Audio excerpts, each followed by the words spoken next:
2025 was a year of growth for me. I think I recently posted on Instagram what my 2025 journey was. It was crazy. It started really cool. Like, I had just won the Fuse Talent Show by Stanbic, and it was exciting. Like, 24, millionaire, period. Yeah, it started really fun and exciting, but just after the win, there were just a lot of like turbulence. It was crazy. I didn't see it coming, and then people that were very close to me started to like turn on me. It was just a lot, but I'm really grateful because it really taught me a lot of things. Because like right now, I would say I definitely prefer to be rich silently than to have fame. Yeah, because fame looks very beautiful from outside. Yeah. Exactly, but trust me, fame comes with like a lot of things that you don't necessarily expectation. Thank you. Just a lot of drama. Funny enough, I saw it. I think it was a TikTok also. Someone was like, "I beg, I feel fine 2K for your side," but the guy said, "But 2K, no, they leave it to me now." If you're listening to this and you're not a Gen Z, you might want to turn this off. Trigger warning. Well, welcome to Beyond the Base podcast, and this is a podcast by Gen Zs, for Gen Zs, and anyone else who cares to listen, where we talk about business, culture, technology, and the world as a whole through young Nigerian Gen Zs. Hi guys, and officially we welcome you to season 2 of Beyond the Base. That's good. Okay, and if you guys haven't noticed, this season is sponsored by Munch. Hey guys, compliments of the season. Hope that's not a 30 plus thing to say. Welcome back to Beyond the Base podcast. I'm your host, the one and only Base Manolu. And in the house we have... My Name ist Ibidapo. Ich heiße Ibidapo. I knew he was speak German, of course. Coming. Is that, what language is that? German. It's German. Oh, okay. Yeah. And in the house today, we have one of our day ones. You know, she was the first guest on this podcast, right? So if you've been here for a while, you probably know who she is. But in case you don't, you know, in the house today, we have Grace James. I expect you to Hi, please. That should be a proper introduction, I mean. No vex, I beg. Okay. How are you doing, Grace? Hi, nice to be here. Thank you so much for inviting me. Thank you for coming. Yeah. You know. How was your trip to Berlin, my city? Oh God. I remember when I saw that on your Instagram, I was just like, she's in my city. And then I remember I replied one of your stories, right? And you were at the Museum of Illusions. Yeah. Right. And I was just like, I've not been there. Like I've gone there like twice, and I've been to Berlin like twice. Nice. And each time I go, I'll say, "Oh, I'll go to that place. I'll go to that place. I'll go to that place." Mm-hmm. But for some reason, I just forget. And then when I saw it on your list, I was just like, Grace got there before me. Can imagine. It was actually really nice. I enjoyed. They have like so many museums actually. Yeah, they do. And it was fun to see how like they translate like art into like elusive experiences. Yeah, right? elusive experiences. Yeah, it was really cool. And I guess that was not even like my favorite museum per se, because I went to like 4. Oh wow! Yeah. Really? Mm-hmm. There was one. Okay, the dino. Oh my god, I'm so terrible with names. But like we went to like a place where I saw like actual dinosaur bones. That was like my favorite thing, because it was like mind blowing. Like watching Jurassic Park or watching like documentaries while I was like growing up, and then seeing it in person blew my mind. And then I went to like an Egyptian museum. Although there's like I think I saw that one. There's so much controversy around it because like they're all stolen items. But yeah, it was really nice to see things. Although I was really looking forward to seeing an actual mummy. I guess that's the only thing I didn't say that really broke my heart. But I mean, if you want to see mummies, just go to Egypt. Fly to Egypt. True though. So maybe that'll be on my like bucket list. But yeah, it was really great. It was exciting. That's good. That's Love good. it. Yeah. How was like moving around Germany for you? It was actually very easy. thanks to Google Maps. Basically, like I just need to like put the stop, and then I'll just find my way. Basically, and then it's a lot of walking. But I learned my lesson because there was a time I traveled to Italy like a couple of years ago, and I didn't get the memo. Apparently, it's only Nigerians that like to use cars everywhere. And so I made sure I had no heels, basically. Didn't wear any heels to anywhere. Immediately, like, on my... I guess that's why they're also a bit healthier. Yeah, Europe is designed for walking. Like, it's absolutely designed for walking because... What part of Berlin did you stay? I stayed at Packing. I don't know. I just know I stayed at Alexanderplatz. I'm not that bad. Okay. So very, very interesting. Like, so when I was there last, the apartment I was staying in is like 2 kilometers from Alexanderplatz. So right now, I can visually see the route from Alexanderplatz to the apartment. It's like the center of the entire city. It's the center. And if you're lost anywhere in Berlin, just find your way to Alexanderplatz. Do you know the most interesting thing? It's very hard to get lost because their transportation system is so well done that once you get to either a tram stop or you get to like a metro stop, right? Or the U-Bahn. It's actually called the U-Bahn. Like U-Bahn, underground train, right? So there's the U-Bahn, there's the S-Bahn. If you get to the U-Bahn or the S-Bahn, like you can find your way to Alexanderplatz. And once you find your way to Alexanderplatz, you can find your way anywhere else. That's one thing I as a Lagosian, or rather as a Nigerian, I really appreciate about Europe, right? They have maps. Everywhere, like even on their bus stops, you see by the side. You're able to connect, even if you miss a bus, as painful as it can be. Right, in cities like, at least in Europe or London, right, you at least know that everything's just well thought out. And the experience is different for a tourist than like obviously, like no, because my sister now she's in London, right, and she was telling me that before, when she used to travel Europe, she didn't used to understand why they used to run. Once you miss that, you miss it. That's like 30 more minutes or more. My sister said that she never understood it, but when she started living in London, she said, more if you miss that train, it puts you back like 13, 15, 30 minutes, and that just messes up your whole day because everything is scheduled. It's timed. In fact, I remember that so when I was there last year, right? Oh God, very painful story. So when I went, I landed in Madrid first, right? And then it was connection Paris, Madrid. So I got to Madrid and I spent like 2 weeks in Berlin. So I have this rule of thumb that if I have a travel day, there's a buffer of 1 day. So if anything gets wrong, I can always get back. I decided that, you know what, let me exactly. I was thinking like I'll get to Madrid on Friday, right? Because my flight back to Lagos was on Sunday. But then my dad and I spoke, and he was just like, you know what, you can get the last flight out on Saturday, right? And Europe, you trust the efficiency, especially there's this saying that Germans are so efficient. So like no qualm now. I think I'm actually even writing my experience about it on my Medium. But I decided to get the last flight out.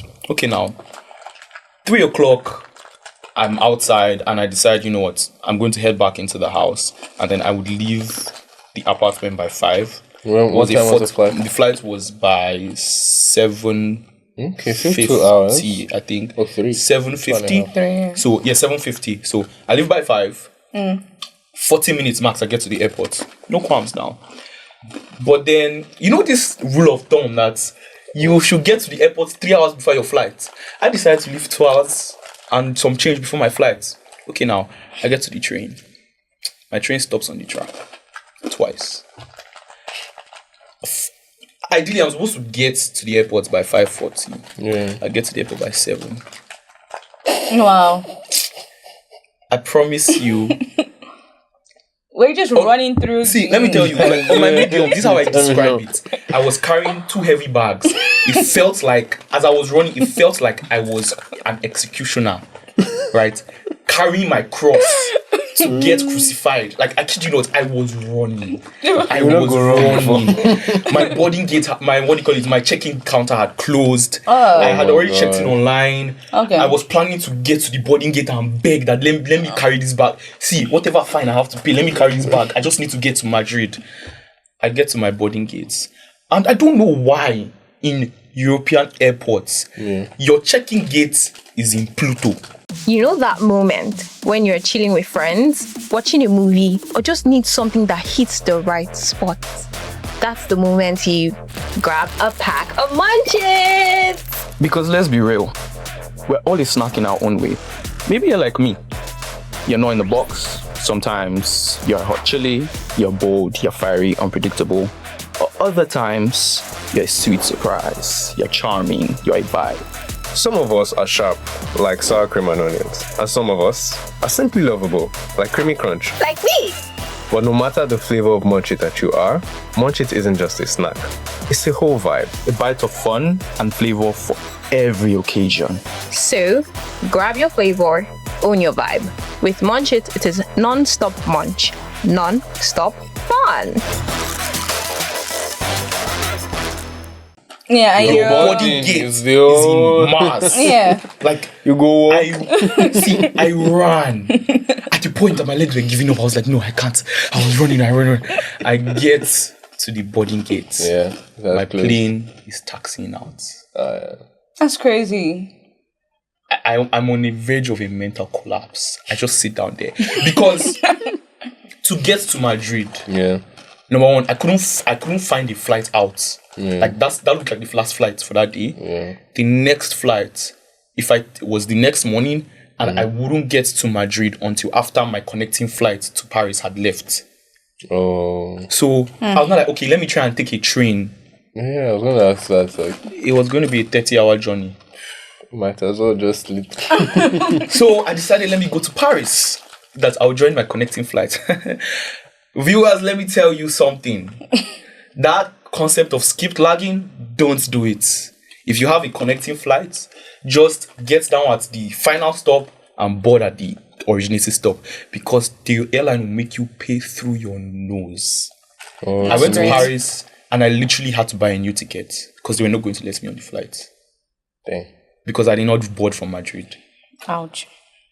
Sounds like a horror story. Nah, it was absolutely insane. But yeah, I mean, I don't want to start bringing up flying PTSD, right? Because there are many, and I think I've dragged one airline before, so it's best I don't do that here again. No, because they are very notorious for missing people's luggages. I don't know how. I'm curious to know the airline, but okay, maybe after the show. After the show. Because at first I thought it was just like a singular experience, because it happened to my uncle. Then even Trevor Noah called them out. And then I knew that Is it an African airline? Oh no, it's not African. Okay. If it was African, they want to beat me. Can you imagine? But low key, man, on my last month when I traveled to Abuja, on our flight there, that was the first time I've experienced turbulence in the air before. But this one, more. You don't pray to your God, Abby? That's the whole plane. Because we're all chilling. Bro, the fear was so palpable. Those that believed in Jesus were calling Jesus. Those that were thinking of, one of my colleagues was just like, God, this is how I'm going to die. I've never even married. You know the funny thing is that, like, when I get I'm not scared of dying. I'm not afraid of death at all. So like when turbulence, like when there's turbulence in the plane, I'm just like, well, if this is how I go. Like I'm not it's not like I'm not happy to be alive, but like I would rather not. I would rather be with my father in heaven than be a human alive. I would rather. You know how brutal plane crashes are, right? I mean, so that's the thing, right? Is instant. Like it's instant dead. Like it's instant. It's instant. So you don't necessarily feel the pain. It's unless you survive.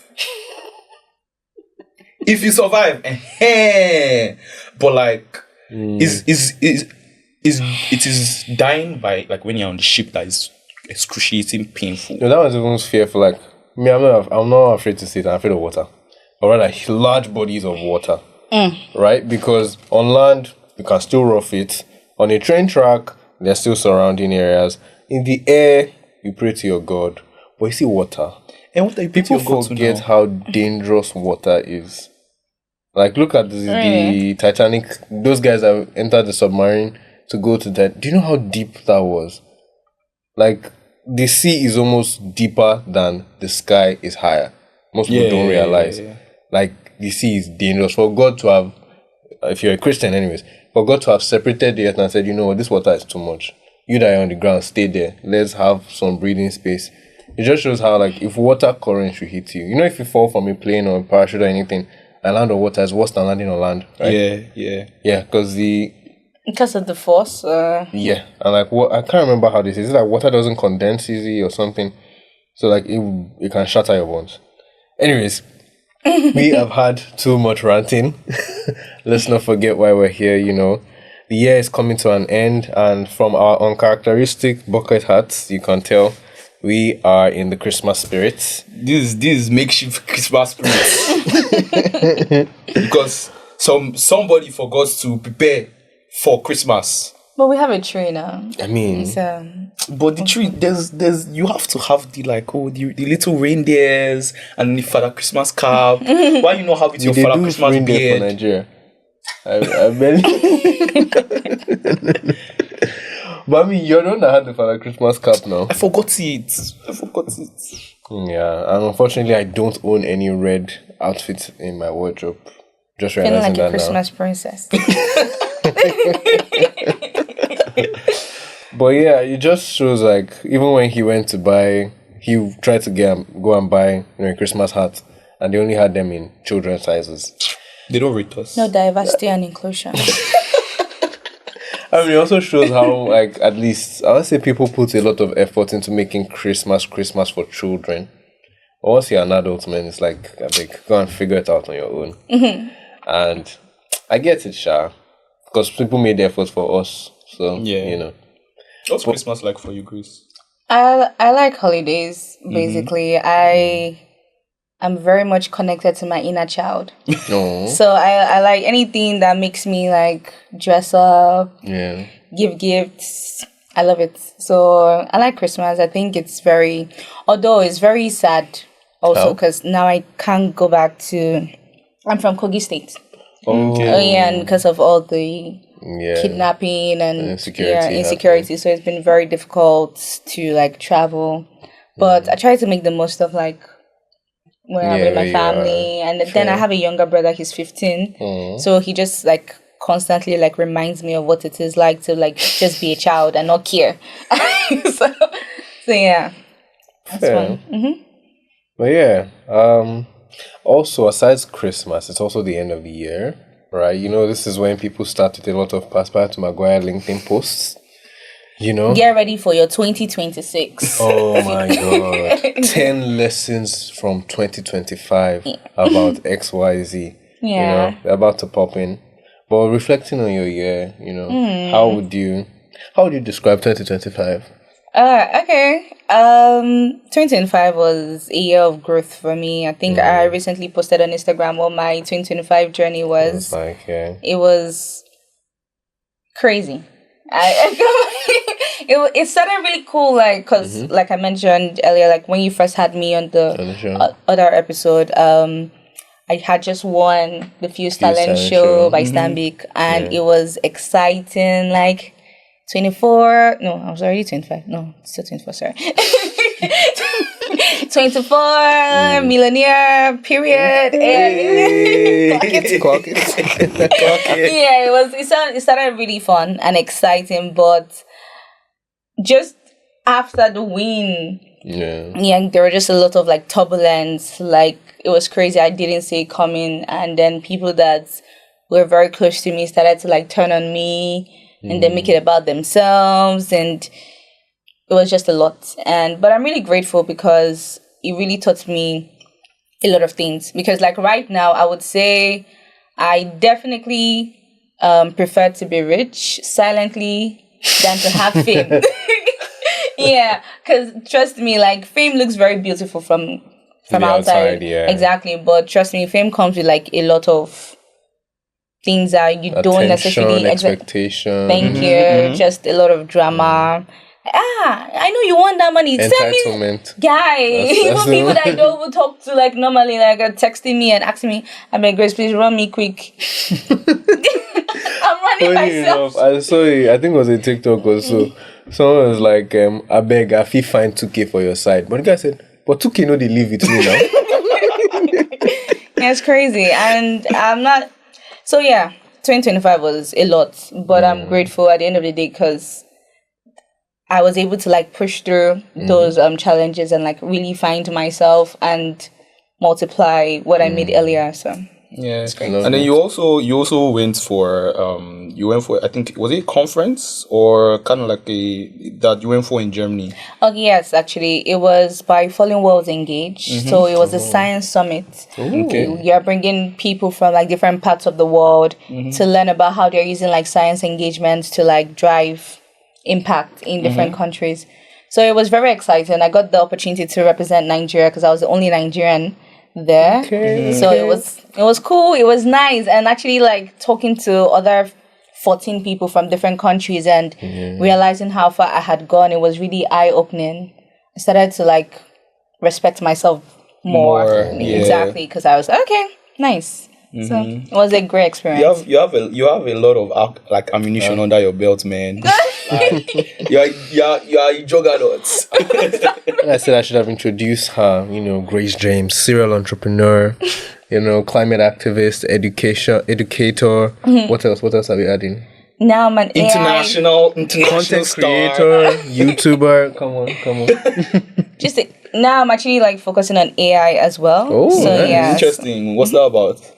Okay, so recently I started, not really recently, because that was my final year project actually. Okay. So plant disease detection using convolutional neural networks, using AI. So to like help farmers to detect diseases on time before like it gets worse.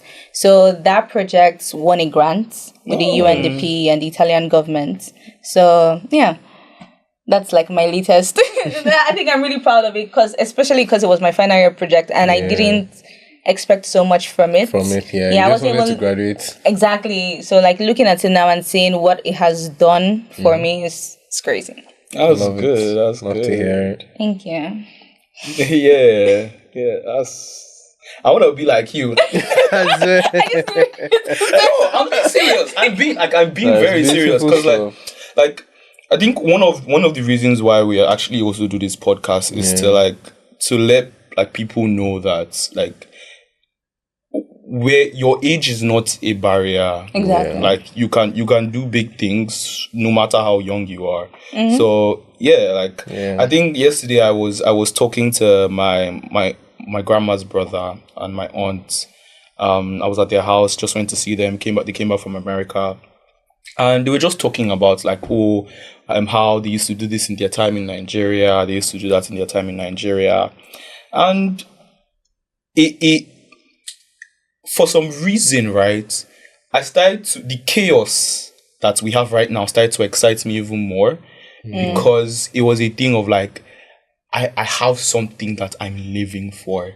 Like they described that, he was my grandma's brother was talking about how the Yankari Game Reserve, I think in Bauchi, right? He was talking about how at a point he knew some people like some foreigners that came directly, like they flew into Kaduna, and from Kaduna they took like a road trip to Jos, and then from Jos to Yankari Game Reserve. He was talking about how the NRC, right, they had a package for working Lagosians that wanted to go for holidays, they wanted to go for vacation to Yankari Game Reserve. It's even Obudukatu Ranch that still catches my eye. That place is so beautiful. Yeah, and I'm like, these places exist here, and I'm just like, the fact that I'm alive at this time and I have so much energy that I do right now, and I'm young. There's so much I can do. Like there's this fire that's burning inside of me. And I was telling my aunt yesterday that on my account, right, that I'm going to shake Africa like when I mean shake sir. Africa, like the way I'll shake Africa, that eyes have not seen, ears have not heard. Shake it. Love it. Should we give you pulpit so you can preach on? Yes, now. Hallelujah. But yeah, honestly, like what you said really just it made me reminisce a company I had worked with earlier in the year. Again, Nigeria, we have to make it. We have to make it because no choice. It was a freelance job for an American company, but they were doing their climate work here in Africa, like somewhere in Cameroon, and I was working as an engineer to help them with like solar site assessments. We're looking for the best places and farmlands to start, growing trees again, right? Because it was basically a company against deforestation, right? Or the effects of mass deforestation in Africa, and like that's their job. Like it's a company, they're making money, right, and building stuff full time with that. How many Nigerians have the ability to do that? I mean, how many things are profitable here? Yeah, I mean, we're still in survival. Well, yeah, a lot of it is still in survival mode. So we're still kind of like trying to set up systems, trying to organize stuff. Like yesterday, I was trying to even get the common man to care. Exactly. Everybody's just trying to feed themselves. Yeah. Like everybody's just trying to feed their stomach. So I do understand, like those countries like America, Europe, they are really not. They're not solving problems. New problems. They're not solving new problems. They are innovating. Yeah. Right. We are still solving basic problems. Fair. I think it's also like a mindset thing, to be honest, because people might assume that the major reason why I care about climate change or I'm doing stuff in social impact is because, or maybe I'm a Nepo baby, my dad is feeding me, so but that is not the case at all. Like it's nothing like that, basically. And also, if you're someone, because I don't know if I shared the story earlier, but my curiosity for social impact started like while I was in school. Yeah. And especially during the COVID period when people were dying of COVID. And I think my aunt even had COVID. So like that, and we're in the same house. So it was a very scary period for me. And checking on the internet, doing more research, trying to figure out if the world was actually coming to an end, and then finding out that, there's still something called climate change that is still going to hit us. Because I remember that time seeing a lot of comments where people would be like, people are worrying about COVID, but do they know that there's something like greater, like coming for humanity? So it was just crazy for me, and that was kind of like what drove me towards social impact work. And honestly, I feel like it's easier said than done, actually. Yeah. Because people actually need to eat first. But also seeing that if you look at yourself as someone who is bigger than just Nigeria, you would start to manifest. Now I sound like all these. Keep going, mama. You would start to like see bigger for yourself. You start to manifest more things. Because everything that I have done today within the space of like 2 years after school had nothing to do with my parents' connections, had nothing to do with money that somebody nothing. It was just always me putting myself out there. And even during that COVID time, I remember competing with, there was this thing that MIT was doing, and I found it online. And so I joined the team, and that was my first time actually interacting with like international students. And I saw what Asian students were doing, and I realized that my mindset has to change, because at that time when they were trying to like figure out cure for COVID, what they were saying would be a solution would like they wanted to like deploy drones that can detect people's temperature from like above to reduce contact. And that time I don't know if I knew anything about drones. That was like 2020, so I was just blown away, and I was like, okay, you know what, I think I need to start thinking exactly. And then I started to have more like international friends, and conversing with them, attending conferences, webinars, made me start seeing beyond Nigeria. So when I'm thinking about a solution, I'm not necessarily thinking about just how we can impact Nigeria positively. I'm also thinking about Africa as a whole. I'm thinking globally. So it also like structures how I maybe apply for grants, or even how I have conversations, and that way I'm able to like position myself better rather than just thinking about, because if you think about just Nigeria, you don't do anything. Oh, definitely. I mean, you won't do shit. I mean, I think that there are some certain avenues that you can start just by thinking about Nigeria, because it will eventually affect the world, right? So, for instance, right, there's a juggernaut in town, Mr. Aliko Dangote. See juggernaut. That guy, that man. I don't know if I had told you last year that it is. I believe, I can't be wrong. Anybody can take me up on it, debate me. I'm ready to defend my views or be told I'm wrong. Yeah, that a lot of what is going to fix these countries like dysfunction is private individuals like Dangote. Right. Number one, like SMEs too. No, not even SMEs. I'm talking about. So, for instance, right? Do you know how much petrol costs at MRS? At the moment, 739 naira. Dangote. I was watching his interview like 2 days ago, and he said that he's going to personally make sure that the price of petrol comes down. So, how much did he say? He didn't give a price, but from his refinery, right? They are selling it at 699 naira.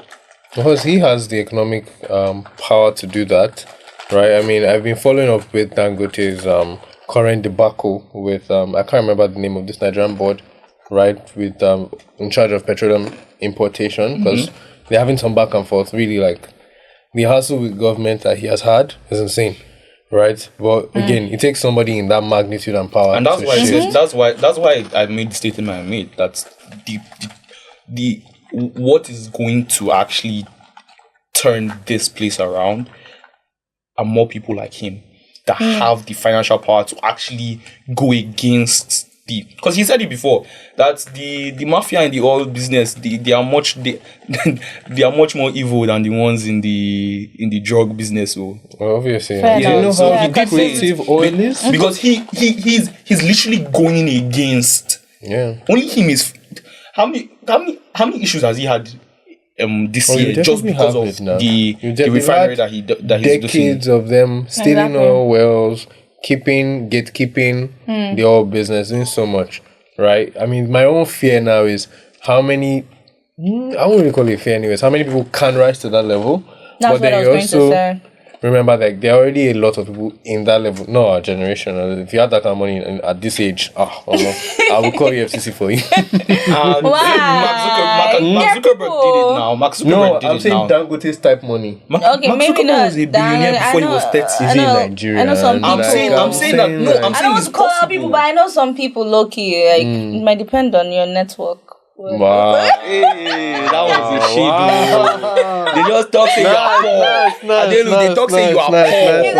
Adelu, you are poor. Now she just talk. No, I know a couple of people.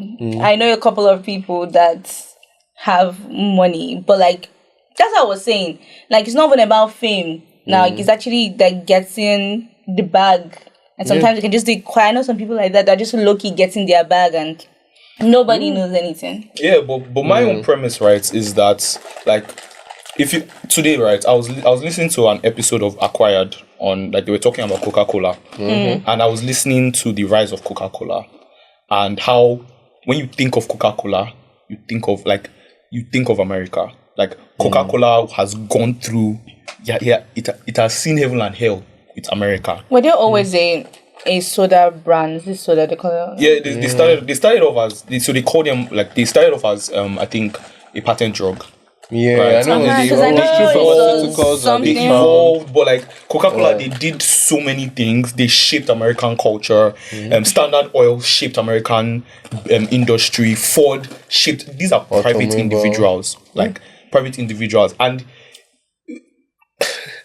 that's really what is going to change things around, because now the regulators have to catch up the private individuals. And that's why America's legal system is so tight. Because the regulators had to catch up. They had to catch up. Our regulators now have to start playing catch up. Like, literally, because of the fact that it's not a thing of, like, this person is doing so well, there's a possibility that this can become an evil. We have to put checks and balances in place to make sure that this doesn't become an evil. Do you get? Of course, I get that part. It's just that, like I said, the older generation with the money, the resources, and the power. Forget them. Which generation is Dangote? Innovation. Many of these Dangote is an anomaly in their generation. Forget that's what I'm saying. You need more. It's not their generation that's going to do anything for this country. It's our generation.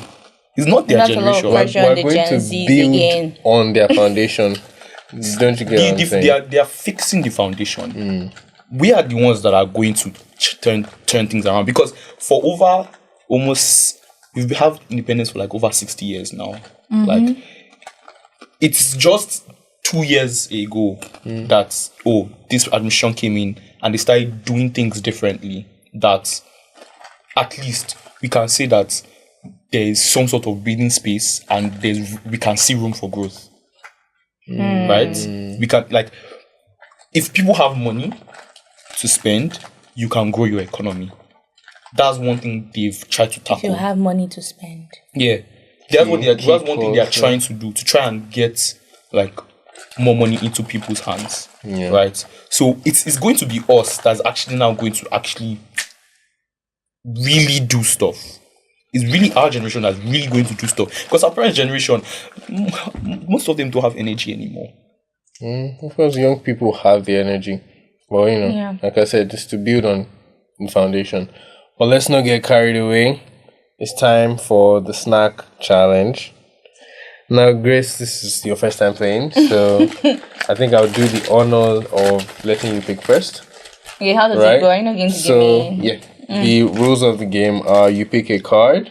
Okay. And whatever the challenge in the card says, it's most likely an act, for you to act out something or describe something or say something. Okay. Each of us will vote for who does the enactment best.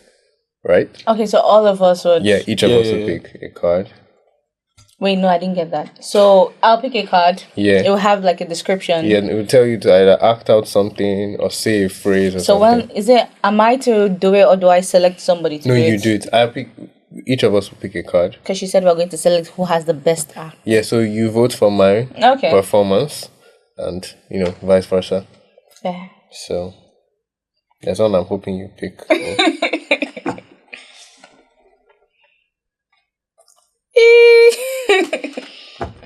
Wait. I don't say it now. I wait for everybody. What? Do I wait for everybody? No, ladies first. It's not that you know ladies first. Selective gentleman. I'm telling you. Okay, eat as many pieces of Munchits in 5 seconds while saying I am a snack clearly. One way to choke. No worry, there's water. I can't pick another one. Nothing that will reduce my steez.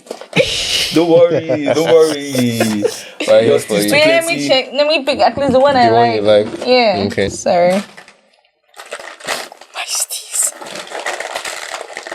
Okay. It's going to be like a timer or something. How are you going to know? Actually, yeah. I'm a Let me put one. Are you telling me from your end? Yeah. Okay. But I am a literal snack. You heard that?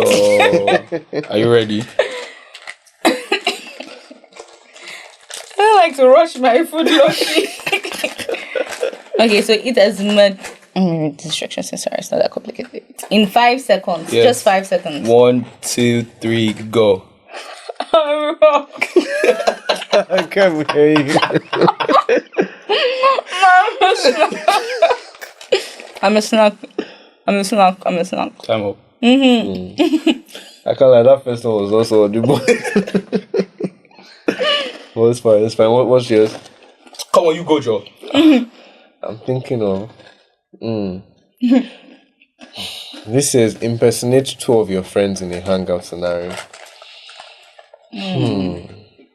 Okay. Let's see. It shouldn't be hard. Designating two of you. Yeah, I think Grace's one might be hard, but Ibidapo easy. You know, it's yeah. So, you know, last time I was in Berlin, right, I met this girl at a party, right, and we were vibing. Like, I never she met even any brought girl her. at a party. You all lie. You all lie. I never met any girl at a party. I have evidence. I have evidence. When? The You babe started you met that you guys danced, made a video, you even tweeted it, saying if you ever find this tweet, please respond, because you didn't get her number. It wasn't in Berlin. Wait, which country was it? It was Is in there an Frankfurt. episode that covers the story? No. No, you've not given the gist yet. It was in Frankfurt. I'll So watch what's that the difference? Right? Or, you know, let me tell you guys about my tour in Luxembourg, right? I wore shorts and we went to different places. I was just dancing in the streets, you know. I mean, Forget this guy. Next time, just add, I don't mind dying. I mean, I actually don't. I feel like death is just a concept. My own says, in 10 seconds, give us your most dramatic reaction to being killed in a video game. I don't even need to try and give a dramatic reaction because, Yeah, very dramatic. see, let me tell you, anytime I'm playing chess, and I feel like, oh, I've got this person in the back. This even happened to me and then they yesterday. win. I'll be playing chess. I feel like, oh, I've got this person in the bag. And they checkmate me out of nowhere. Jesus. Jesus. Guy. Guy, how did that happen? Jesus. I was expecting you to jump. No, I can't do that. No, but like there was one time like I was playing chess. I think I was in a public place and I shouted Jesus. And people looked at me. I was like, oh, sorry. Oops. Fair. Yeah. Well, it wasn't bad.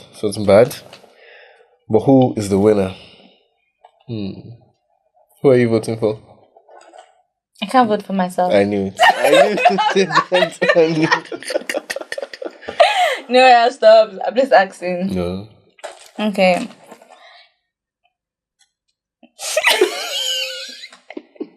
Okay, I'll just say, yeah. I'm an up, so I'm voting for her. Wow.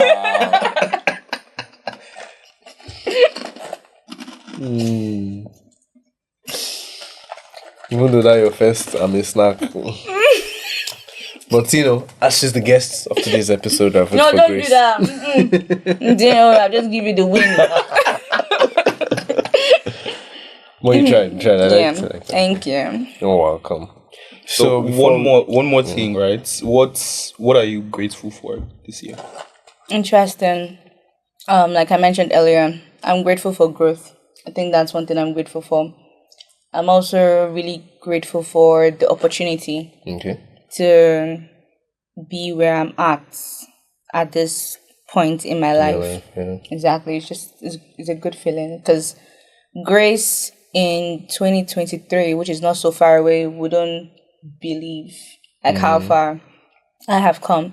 Because now I'm going to do like a bit of backstory. I don't know. Okay, because like I remember beginning of 2024. Yeah. That was before Fuse. I and my friend Yvette, we used to literally go to like an ice cream place and just be on our laptops every day. We go there like we're resuming work, and we just go there, apply for jobs. Like that was our routine every day. And fortunately, like we both got jobs, but it took a long time because like the recruitment, the market out there is wild. And just yesterday, literally, somebody texted me on LinkedIn and sent me. He was like, from like HR, we're looking to recruit someone as a gender growth lead, and I'd like to know what your rates are and if you'd like to work with us. So for me, it was just like a full circle moment because I remember hustling and writing emails, and now like HR is reaching out to me. It was such a beautiful feeling. Even if I don't know if I'll take the job, Sha, because I'm like, if you don't pay me meals, don't. But it was just a great feeling to know that, okay, nice. It means I'm doing something right. Yeah. What about you? Love it. What am I grateful for this year? Well, yes, growth. I mean, January me would not believe all the plot twists that happened this year, right? Also, I say I'm grateful for my resilience, right?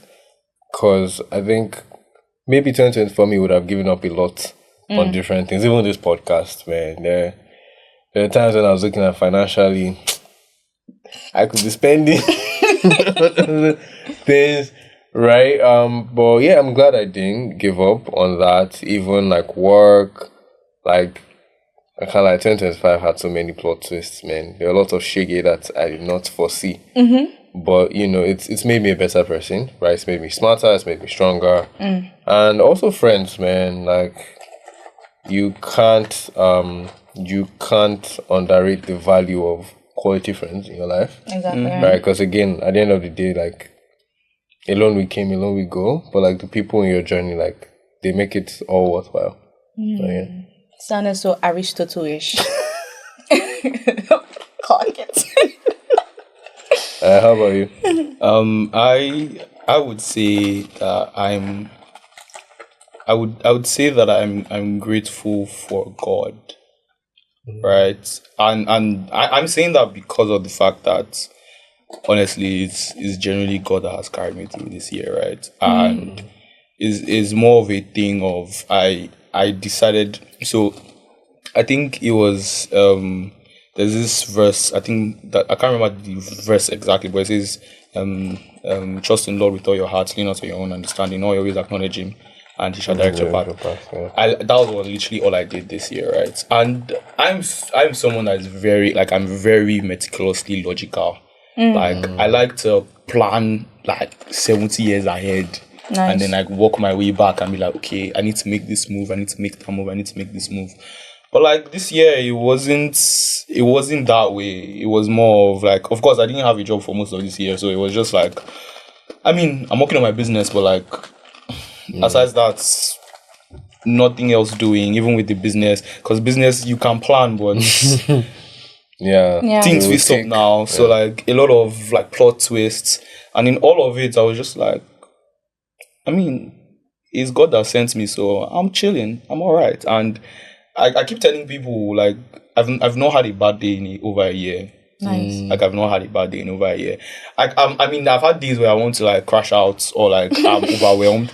But, like, that I'm tired of life and I'm like, oh, God, just take me. I've not had that type of day in over a year. Like, and I'm genuinely grateful for that because, honestly, I'm now the person I've always wanted to be. I've always wanted to be a Jesus baby, but I'm not gonna lie, it was always so hard because like I was in love with this person. Aww. Or I was too involved in this thing and I was just like, nah, I can't do anything. I would have to give up these things for God and I'm not ready. But now I'm just like, I'm not giving, like, it's me and God, I love you. It's you first, then me, then very soon you put wife and children, then me, but like right now it's you first, then me. Yeah, so that's what I'm grateful for.